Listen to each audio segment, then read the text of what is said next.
Assalamualaikum warahmatullahi wabarakatuh. Anda rindu mendengarkan kajian-kajian dari ustadz-ustadz kita dari Aceh? Kunjungi channel YouTube Maulizul Akbar NAD. Subscribe, like, share, komen.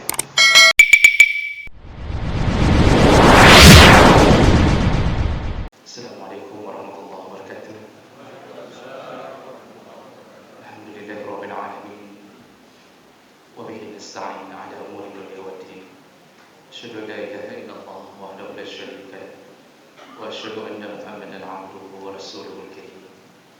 Allahumma shalli wa sallim ala nabiyyina wa sayyidina al-Mustafa Muhammadin wa ala alihi wa ashabihi ajma'in. Amma ba'd. Rabbi shrah li sadri wa yassir li amri wahlul 'uqdatam min lisani yafqahu qawli. Segala puji bagi Allah, kemudian salawat dan salam kepada Rasulullah, pada keluarga dan seluruh sahabat-sahabatnya yang Allah muliakan insyaallah. Bapak Ibu jamaah salat Isya Tarawih, dan khususan kepada guru saya Ustaz Fakhrul Razi yang telah datang bersedia memimpin salat kita pada malam ini insyaallah. Mudah-mudahan semuanya diberkahi Allah Subhanahu wa taala. Kemudian terima kasih kepada moderator yang telah mengambil kesimpulan dari 3 minggu yang lalu. Beliau masih mengingat dari poin ke poin. Jadi ini juga sebagai masukan bagi panitia. Kalau sempat saya tidak hadir, suruhlah beliau untuk menggantikan saya. InsyaAllah beliau mampu dan kemampuannya di atas rata-rata. Bapak Ibu yang Allah muliakan, tadi sudah disebutkan bahwa ukuran tolak ukur kita ini adalah orang baik di sisi Allah. Itu berdasarkan hadis Nabi dan berdasarkan hadis dari riwayat Umar bin Khattab radhiyallahu anhu, bahwa kita ini baik ukurannya pertama dalam pandangan pasangan hidup kita, seperti yang disebutkan tadi. Jadi bukan baik dalam pasangan hidup orang lain, dalam mata atau kacamata pasangan hidup orang lain, tidak.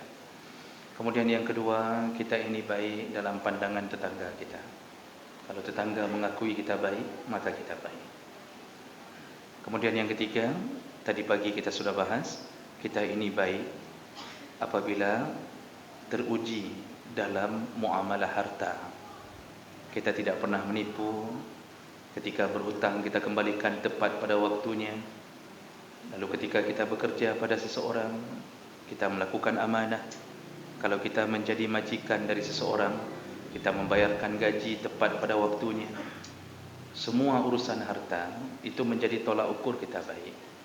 Tadi pagi sudah kita sebutkan, walaupun salat kita selalu kita jaga, tapi hutang tidak bayar, kita itu bukan orang baik.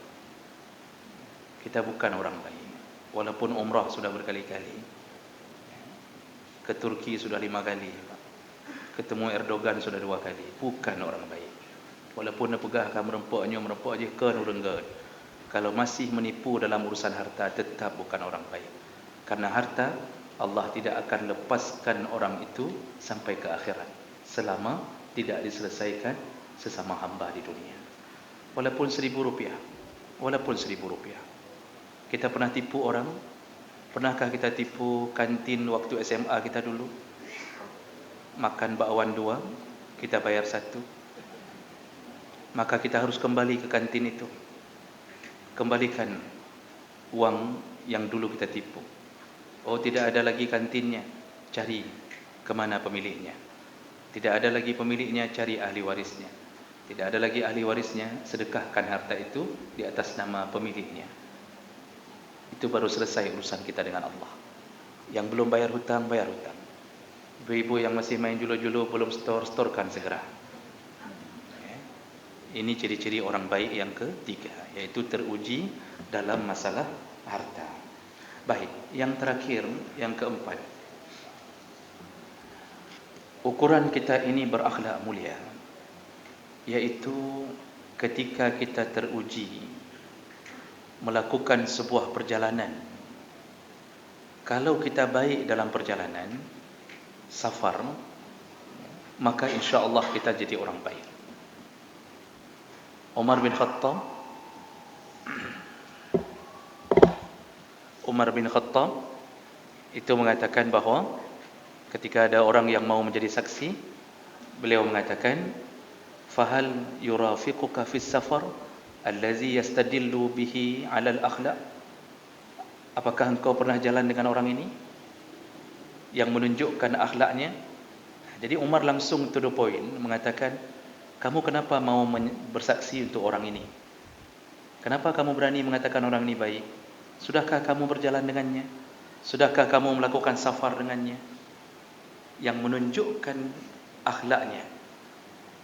Jadi ternyata pertanyaan Umar adalah perwakilan dari pertanyaan Nabi sallallahu alaihi wasallam.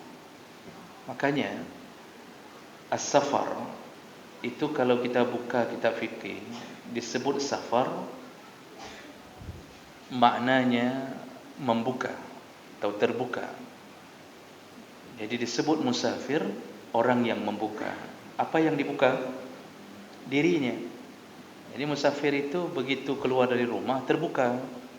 Waktu dia dalam rumah, orang tidak tahu banyak tentangnya.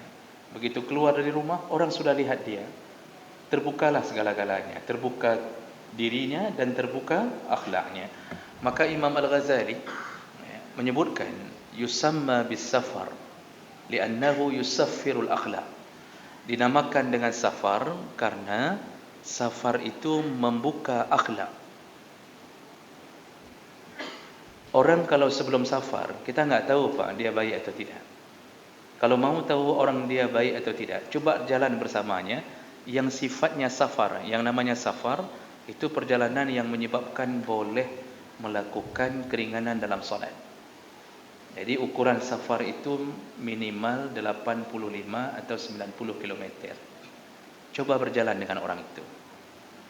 Kalau belum melakukan safar dengannya, kita tidak tahu dia baik atau tidak akhlaknya. Kalau hanya duduk berdua di kantor atau duduk berdua di kedai kopi, bicara dengan segala kebaikan, lalu kita pulang dan kita kasih tahu semua orang bahwa dia orang baik, dari mana kita tahu? Karena tidak ada sesuatu yang indikasinya menunjukkan kebaikan itu. Tapi kalau orang melakukan safar, lalu dia tetap baik dalam safar, itu orang baik. Kenapa begitu? Jemaah belakang Allah. Kenapa safar yang jadi tolak ukur orang baik atau tidak?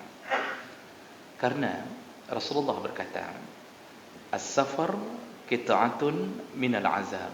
Orang yang melakukan safar, dia mendapatkan potongan dari azab. Jadi kan orang safar itu dapat azab. Apa azabnya? Sebelum safar dia bisa tidur tenang di rumahnya. Ketika safar, orang tak bisa tidur tenang. Walaupun dia naik HIS, tetap tidak bisa tidur tenang. Dia tidak bisa lempangkan badannya. Kadang-kadang mobil masuk ke dalam lubang, dia pun ikut masuk ke dalam lubang. Kadang-kadang ada yang terloncat, terkena plafon mobil. Tidak bisa tidur tenang. Belum lagi dengan bau mobil macam-macam. Lalu kemudian yang biasanya di rumahnya dia bisa buang hajat dengan tenang, masuk ke WC, cebok dengan tenang, dengan tenang, serba tenang. Ketika safar, tidak bisa, akan dapatkan azab. Apa azabnya? Berhenti di WC umum, begitu buka, masih tersisa zaman keemasan orang lain. Dengan WC enggak ada yang bersihkan, hitam kelat. Kadang-kadang dari rencana sakit perut enggak ada rencana lagi. Yang rencana mencret sembuh di situ. Begitu buka pintu WC, Masya Allah. Padahal di rumah kita tidak begitu. Itu azab. Ada yang maksa juga masuk WC karena sudah kebelet, tidak mungkin tahan lagi. Buka celana, tidak ada tempat gantung celana pun. Melabang sini. Tak gantungnya. Akhirnya dia lipat-lipat celana luar, celana dalam dilipat-lipat, ditaruh di atas kepalanya, Pak. Begitu cebok jatuh, langsung masuk ke lubang semuanya. Bayangkan, subhanallah. Itu azab. Makanya orang yang melakukan perjalanan itu dapat azab. Semuanya. Tidak bisa istirahat dengan tenang, tidak bisa lakukan apapun dengan tenang. Mau makan, berhenti di restoran besar, tidak berani makan. Teringat tadi masuk lagi WC kedua kalinya dengan perkara yang sama. Masuk lagi celana 2 kali ke dalam, Masya Allah. Makanya dapat azab. Di saat itulah kita teruji ketika kita berjalan dengan seseorang. Seberapa hebat kesetiaannya, seberapa hebat kesabarannya. Tak usah bilang orang lain lah. Sepasang suami isteri naik bus, itu ketika isteri muntah, kita tahu suami kita itu baik atau tidak, lihat apa yang dia lakukan. Jadi ketika isteri muntah, dia langsung misal mengatakan, "Ana moho muntah kena. Kekedih lah aku muntahkan. Kena dulu tanya." Itu sudah boleh minta cerai pulang dari situ. Ya ibu, tapi jangan juga dulu. Ya, mungkin dia uang belanja banyak dia kasih. Ya. Tapi itu contoh, enggak sanggup bersabar. Seharusnya suami yang baik itu ketika safar, dia akan ambil minyak angin, Pak. Dia akan urut-urut leher istri, dia akan mengatakan, "Muntahlah terus. Muntahmu tidak mengubah cintaku kepadamu." Nian baru betul orang. Ya. Digusuk-gusuk, setelah muntah istrinya lemas, disuruh tidur di atas pahanya, dipok-pok kan, sampai tertidur istrinya, lalu baru diracun. Jangan gitu. Ya, naga sih berarti bawah ujung ya. Jadi Bapak Ibu yang Allah muliakan, itu teruji kita dalam safar. Apalagi safar model di masa lalu. Safar dengan unta di atas padang pasir, dengan terik matahari yang menyengat. Itu sebentar-bentar berhenti. Rombongan pergi haji dulu di masa Nabi dari Madinah ke Mekah. Kita sekarang 7 jam dengan bus dari Madinah ke Mekah. Dulu bisa 2 hari 3 malam.